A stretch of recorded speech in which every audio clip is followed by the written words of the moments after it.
Welcome to the Pickleball Legends podcast, hosted by me, Evan Small.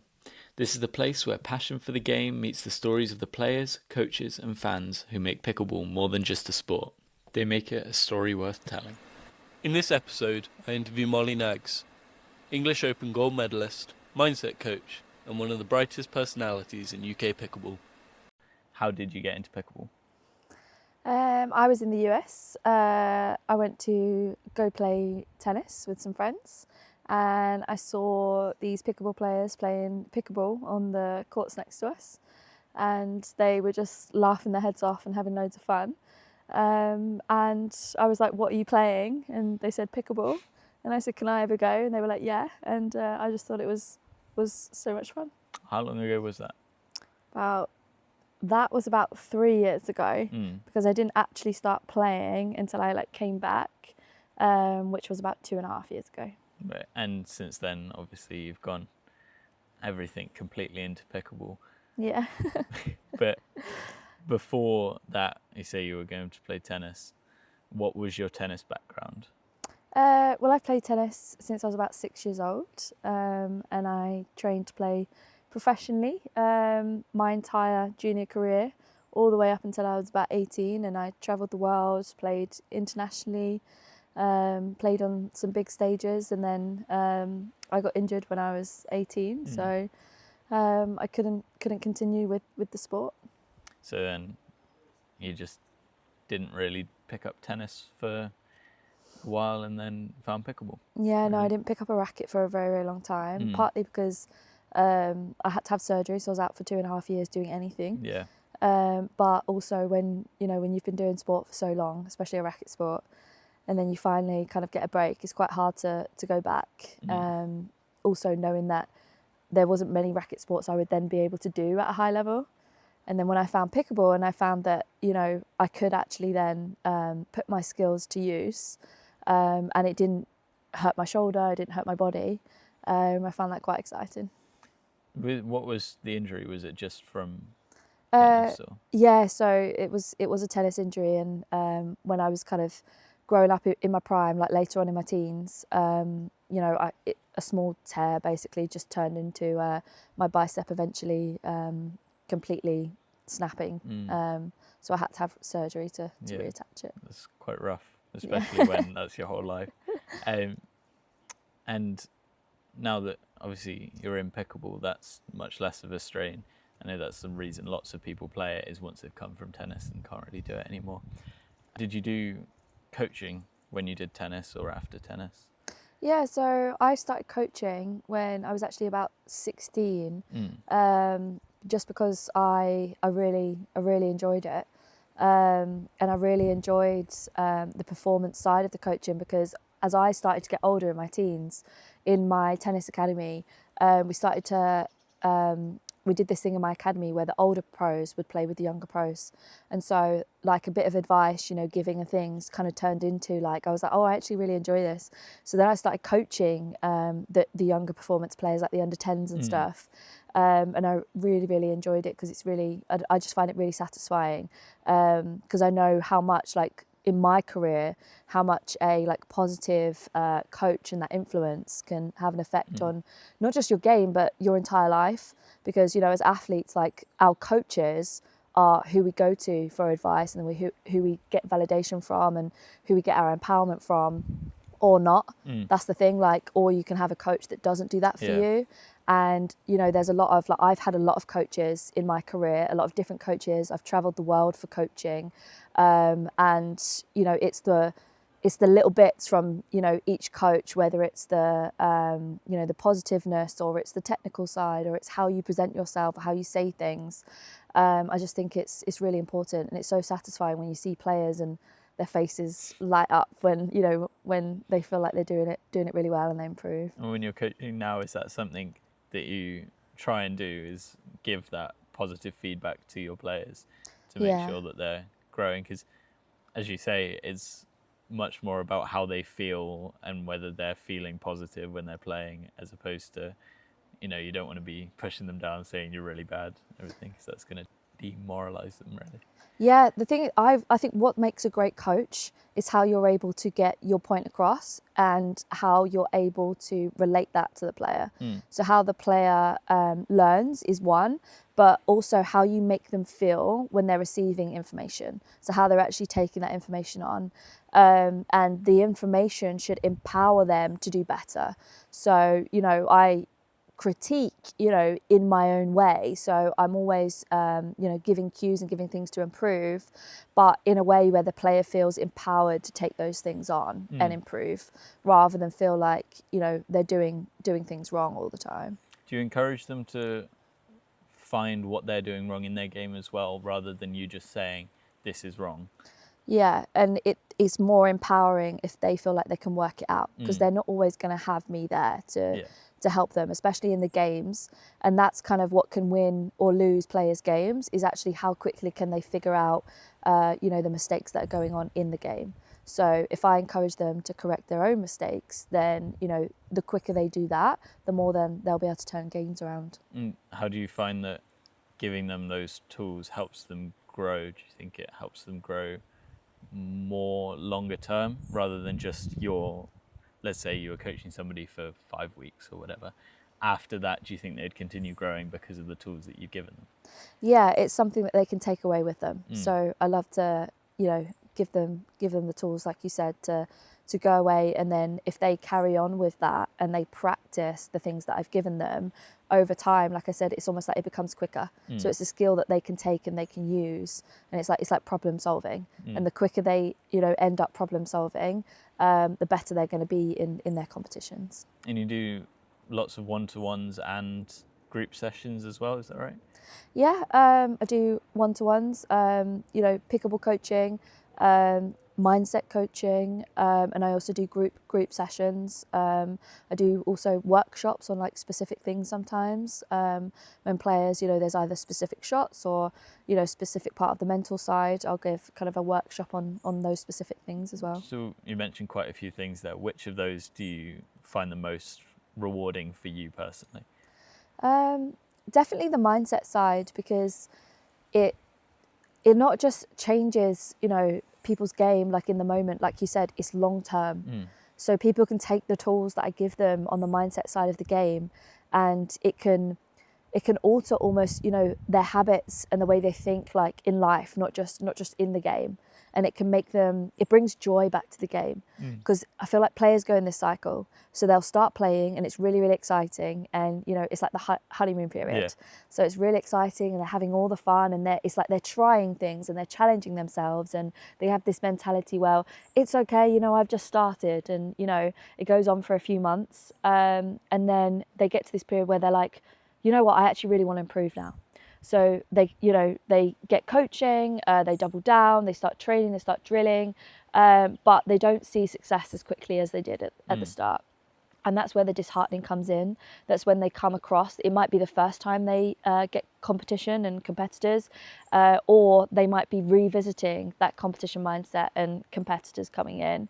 So they start to be around, the competitive energy, sometimes negative energy.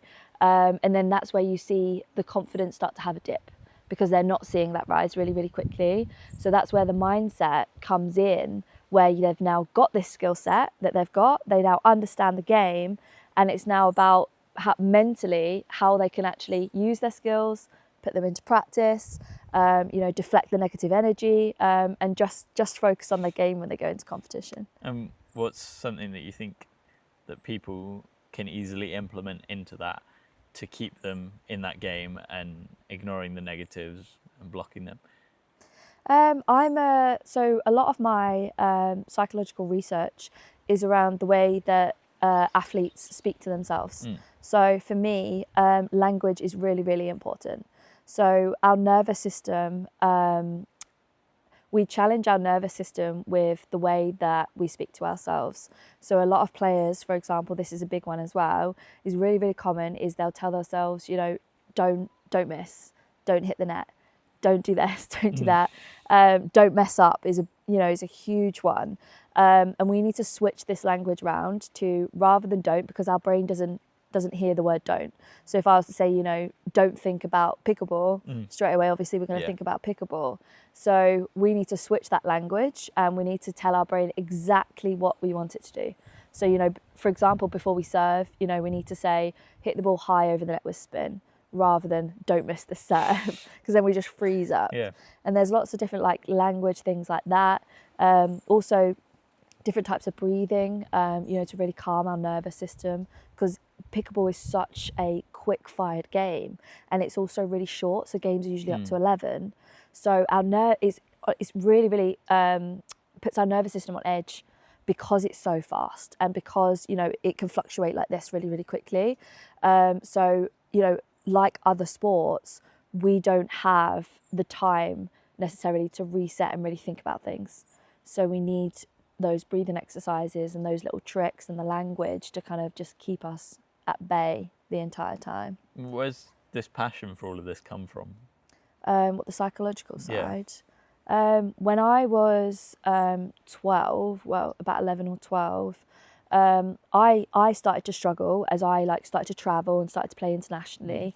I came up against you know, high level of competition, and I struggled with my mindset. I really struggled with perfectionism, actually, and having to be perfect, to the point where I would play matches and I would be winning and beating, you know, top players, but if one thing didn't go correctly and didn't feel perfect to me, I wouldn't be able to deal with it. Yeah. So I started working with a mindset coach, and she completely like changed my life with the way that I view things, and not just in my game, but literally in my life, and the way, like, understanding other people and understanding how my mind works and understanding how to almost control my own mind to put my best foot forward. And then after a couple of years of like working with her, you know, like on the tour, I really started to see the results turn for me. And I was able to, every time I had a clear routine, I knew exactly what I was doing, and I was able to perform consistently. And I feel like that is what every athlete wants, is to be able to consistently perform, not just have like these good days and these bad days and a bit random. Definitely the thing that I see most in the difference between, say, I don't know, a 3.5, 4.0, 4.5, all of the ratings is consistency, right? You watch pros play and you say, oh yeah, I can play that shot. But they play it 9 times out of 10, 10 times out of 10. Yeah. Whereas we would play it 3 times out of 10. Yeah. And that consistency, building that, is really difficult to do. Obviously, there's only so many times you can hit a ball against a wall. But finding that underlying psychological aspect of that, I think, is very important as well. Did you go to uni to study psychology? Is that what you did? Yeah, so I actually, when I got injured, that's when I kind of decided to study psychology, because I've always had the passion for it, and obviously I couldn't play, so I studied psychology. I did it all online, and I coached tennis at the same time. So working coaching tennis and studying that at university. Then I did my masters, and then basically went forward to do my sports psychology license. That's quite interesting, because I think it's nice to have a coach who specializes in like different aspects, right? Yeah. Because obviously there's coaches that are good all round, but also having coaches that are specialize in mindset, having coaches that specialize in, I don't know, third shot drops, all of that. Because, you know, if I know that I struggle with my mindset, I'll go to you. If I know that I'm struggling with this, I'll go to this person. When you're coaching, coming from tennis as well, where's that? How do you find that transfer from coaching tennis to coaching pickleball? Is there any similarities in your coaching style? I would say there are some similarities, but I feel like I had a bit of a gap between the two, and I feel like I've really evolved in my coaching the more that I've studied psychology. So now I'm really, really able to see the person in front of me, and like I said, see how they receive information, see how they, you know, talk to themselves, see how they carry themselves, see, you know, the reception that they have, how confident they are, and I tailor my coaching to each individual that comes to me. So I'm not doing the same thing every single time. I'm not teaching the same way, I tailor my coaching to the person in front of me. And what I do specifically is I basically, in my coaching, say we're coaching the third shot drop, I will give my player cues, and so they can take that cue away to do the thing that I want them to do. So, whether that cue would be push their wrist forward. And what that does is it creates the motion that I want them to do, but it's the cue that they hold on to mentally. And I think that's how I've evolved as a coach, is realizing these little nuggets is what the player holds on to. Whereas like some coaches, would go into like a big explanation about it and talk about it for a long time, and it's a lot of information for players to hold. So if I can give them the smallest amount of information possible that gets them to the place they want to be, that's what they're going to hold on to for longer and be more successful in. So I would say that's how I've evolved the most in my coaching. And you mentioned there about seeing the person that's in front of you and being able to understand them. Can you tell me how that applies to when you're playing and you've got opponents in front of you and you're trying to see how they play and read them? So I would say that is a massive part of competition and part of the game, is understanding how your opponent thinks. So especially when I come up against a competitor like more than once, I already understand their patterns, because almost like when they focus, when they drop off. So I'm not going to name any names, but like for example, there's players that I play that I know start out really energized and really strong, but I know they can only hold it up until a certain point, because I understand, how the mind works, and I've seen them drop off before. So I know they can hold it for the first literally probably 5 or 6 points, and then I know they lose focus. I can also, there's tells in body language, when they're getting frustrated, when they're about to start to make some eerie decisions because they're getting like frustrated, they feel like they've got a lack of time. So understanding how your opponent feels is a massive part, because so many players get in their own heads and they start stressing about their own game, forgetting that their opponent will also be going through the same things. So sometimes if you just hold out, which is what happened actually when I played the English Open last year, I actually went into, I think it was my quarters, my semis, and I was down in both. Like I was losing quite dramatically at the beginning of both games, knowing that if I just held my ground and held out, I would be able to switch the momentum because they would drop off. So if I can just, hold out, keep my peace, keep my game plan, eventually it's like the tide will turn, basically. And are these things that you're discussing with your partner as well, what you're seeing in your opponents, and helping your partner as well get through these things? Because obviously your partner's thinking the same thing. Do you talk to them and help them with that? Yeah, I would say like as a partner, especially in pickleball, a big thing that I do is one, really keep their like spirits up, keep them really positive. But also, I can kind of like give them like, that person, she's frustrated now, or, he gets frustrated when you put the ball there, or, he's not confident in that, or, so I can tell when certain players aren't quite confident in certain shots or don't want to play certain shots. So I can kind of like give these little nuggets to my partner. Well, on the opposite of that, you kind of are known for your singles. How does that feel to you, that almost isolation on the court? It's your space, it's all riding on what you do, as opposed to having your partner there to help that. What are the things that are going through your head? To be honest with you, on the singles court, I love it. It's a space of my own. I go onto the singles court and I zone everything out. I zone everyone and everything out, and I can just go out there and be myself. And I haven't got to worry about, like what my face looks like, what my body looks like, how I'm being.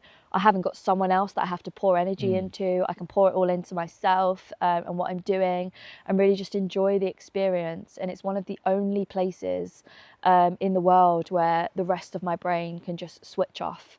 And it's like all the noise on the side in the crowd, it just kind of goes a little bit fuzzy and a little bit quiet, and I can just really zone in to what I'm doing, and I really enjoy it. It's kind of like you see in films when they're about to do something very important, everything blurs out in the background. So it's quite interesting, because for me, I know that when I step on the singles court, it's quite daunting, obviously, when you're used to having somebody next to you, seeing that wide open space. And do you prefer that feeling then of being on the singles court, or do you prefer the doubles, having the partner next to you? Yeah, I think I prefer being on the singles court because I just find so much peace in it. Whereas when I'm playing with a doubles partner, I think because of, you know, the psychological side and things, I feel a large responsibility to encourage them and, you know, to make sure that I am like pouring into them just as much, you know, as I'm focused on me, to make sure that, you know, they are staying positive and, you know, they're staying focused on the tactics and everything else, because I'm almost like, you know, keeping them in check and looking after them. Whereas obviously on the singles court, then that can all go, like my mind goes silent in that respect. And where's this all taken you? What's your greatest achievement? In pickleball? In pickleball. I don't know if it's greatest, but I would say two things actually. One is, you know, my English Open win that I had in singles last year. That was a massive achievement for me, and probably my most enjoyable tournament that I've played. I felt so at peace the entire time, and I really enjoyed being out there and playing. And I would say my other achievement would be playing for England. I think that was a big moment for me, is getting picked to be on the England team and then also performing in the England team and doing my job as well. Well, almost in any sport, the top of it is competing for your country. So yeah. I guess that's a huge thing, especially with how new it is, us having a team or even the championships at all. Yeah. So you mentioned that, obviously you clarified in pickleball. So are there any other achievements from your rest of your life? What's greatest ever achievement? I don't know. I don't know how to compare the two, because for me it's like they're two completely different chapters in my life. Yeah. Because those are like really big for me.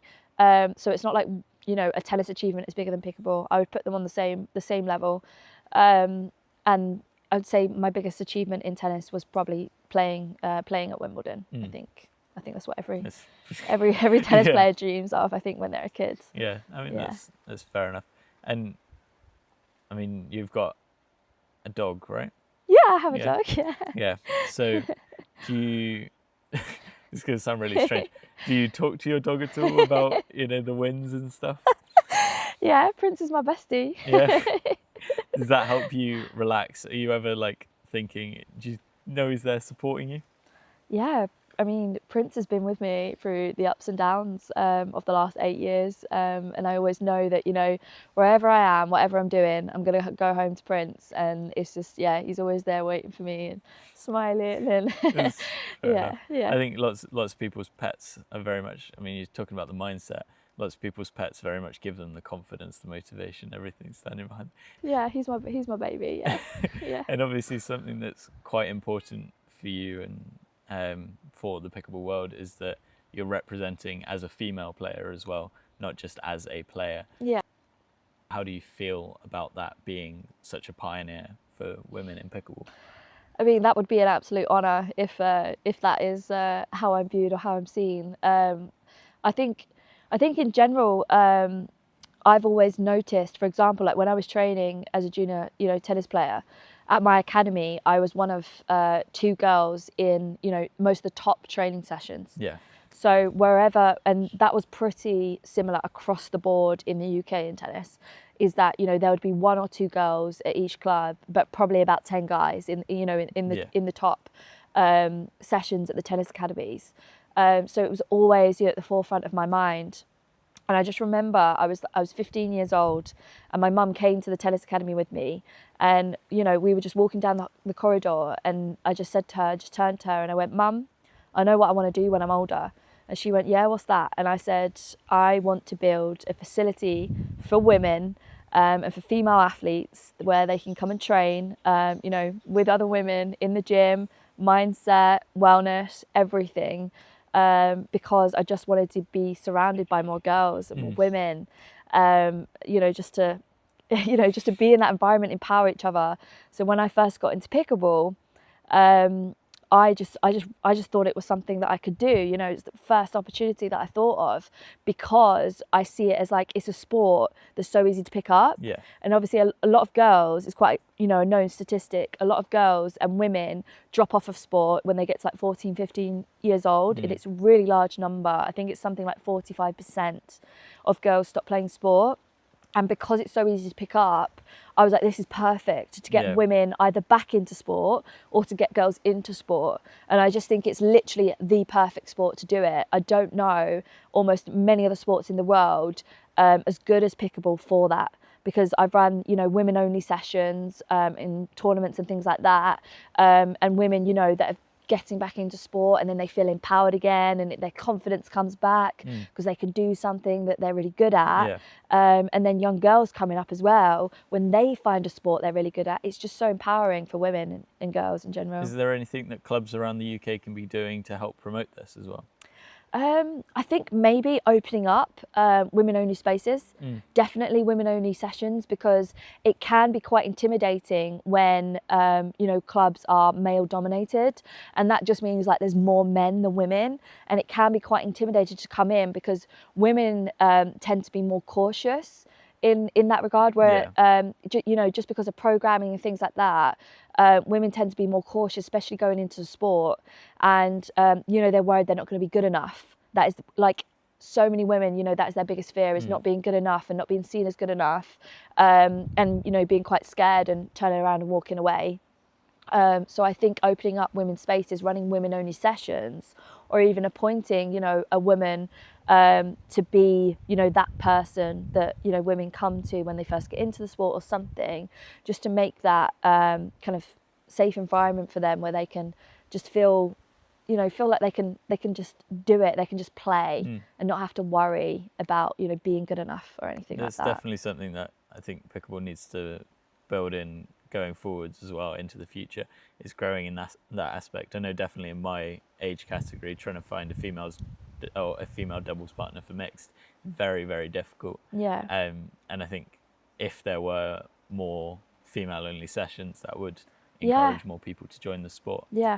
So obviously that's talking about the future. Where do you see pickleball in the next 5 years? I just see pickleball growing bigger and bigger. I think it's growing all the time. I think schools will be doing it for their PE session soon. I think schools will have teams soon. There'll be scholarships, I think, across the country. One of my players that comes from my academy, she got a pickleball scholarship for her university in the UK this year. I know another player of mine is getting a pickleball scholarship for like a school that they're going to. So I think that will become, you know, a big part of like a school's program, which then obviously gets the youngsters into it. And then it'll attract universities more, which then brings that age group, which is, you know, what you want, which is, you know, the 18, 19-year-old age group, you know, that can compete and can actually have a future in the sport as well. Because I think that's the age group where, you know, really needs to be pushed and really grow, especially in the UK. And that's fair enough. So we've got a section on this podcast called the Pickle Pals section, because our podcast is sponsored by Pickle Pals.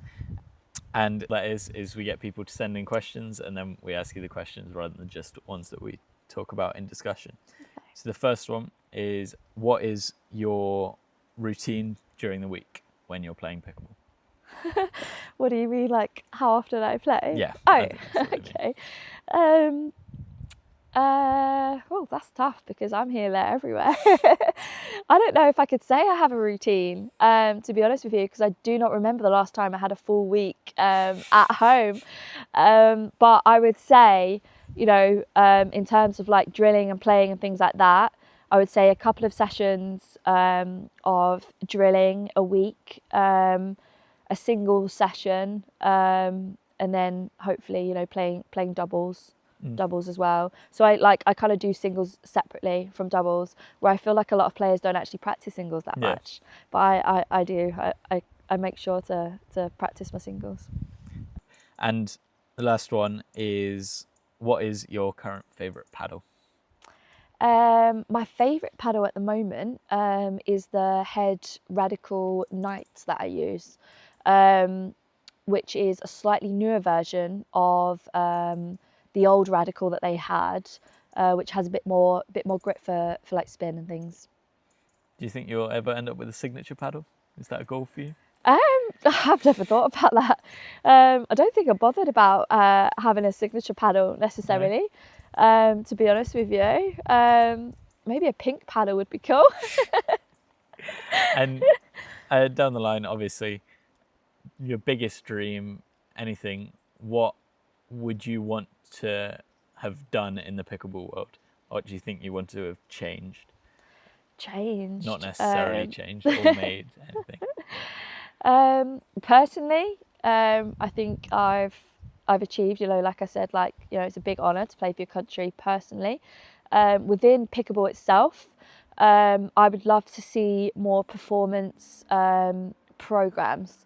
So my specialty is the performance coaching, performance side of coaching, and I would love to see more performance programs being implemented to create these pathways for young players, to kind of lay it out, and a bit like I had in tennis, that kind of say, here's the pathway for you to go, from here to pro if you want it. Like, this is what you need to do, and that's what I would love to see, because I think that's how the sport's going to progress.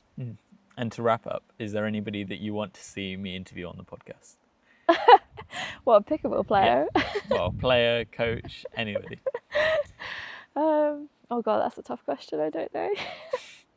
My favourite player is Tyra Black, so let's say her. Okay, that's fair enough. Well, thank you very much, Mollie. Thank you. It was lovely to speak to you, and we'll catch you in the next podcast.